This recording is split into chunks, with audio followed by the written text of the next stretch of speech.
Hello everyone. Hello everyone. My name is Bhavishya. I secured Air 29 in this UPSC exam. So I'll talk about moral thinkers part in GS paper 4. I won't suggest any books or anything, but I'll give an overall summary and I'll suggest how to think about using moral thinkers in your ideas from India and the world.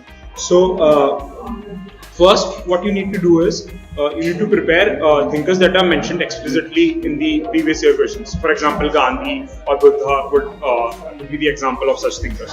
Then, what you need to do is you need to understand that you can use the moral thinkers in justifying your position. So, for example, you can think of every moral thinker as lying on a spectrum. So, for example, there are thinkers who lie on the reason of spectrum versus on the spectrum of reason versus emotion. So, for example, for reason you could say Plato, and for emotion you could say Rousseau or someone else, right? So, for example, in case of capitalism versus socialism, you can say Hayek on side of capitalism and Marx on side of socialism. Similarly, idealism or realism. So moral thinkers would allow you to justify or rationalize your whatever reasoning you are using. So further, you need to understand that all knowledge is conjectural. So there's no correct theory, but there are various viewpoints. So those you can use to write. Further, you can support your point. Then you can also use other thinker to criticize your point. So that is very important. And also you can club thinkers in a particular canon. So, for example, classic Greek canon would include Plato, Aristotle, Socrates, and similarly, Indian canon would include someone like Gandhi, Buddha, or and others, Ambedkar, others, right? So you can use these canons. You can use the way they think, and then you can use those ideas in your answers or essays, and then you can also quote these thinkers, right? So this would make your answer more substantive. So this was all about moral thinkers. You only need to learn the gist of their ideas. What are the central ideas and where they lie in history and in chronological manner. So this was all about moral thinkers. Other than that, I can cover a few topics in international relations. So first, in terms of India's agreements.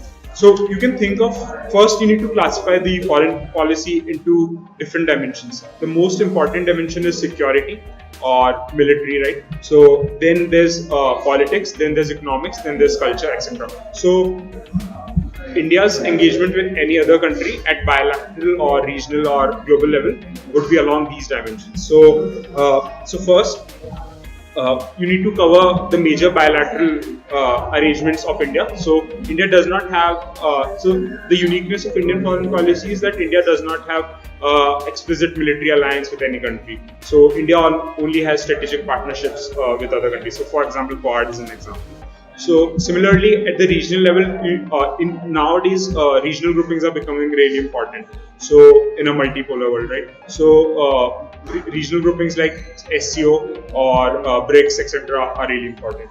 Then you need to move to the global bodies. So these are bodies that are responsible for global governance. So UN, WHO, the World Bank, IMF are prominent examples. So they are also, what you need to do is, they are under constant criticism in recent years. So you need to prepare what are the reasons, what you can do to improve them, how India can be the leader in improving these global bodies, the need for global governance, etc. Right?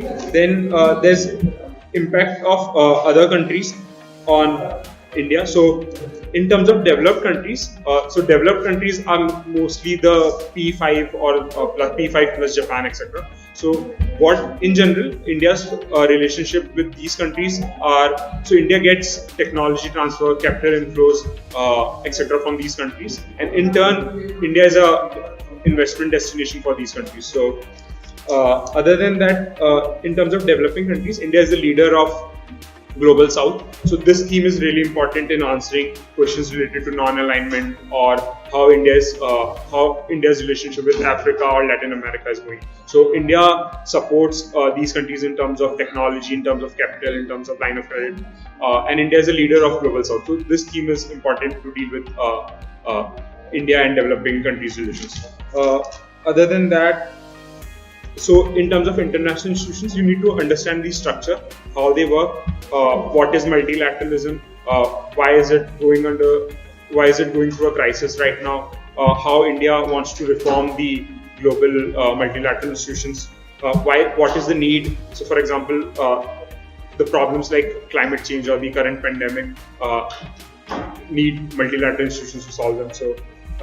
So these are really important topics, and you can just learn them in a continuous manner, and this would make a logical whole, and you can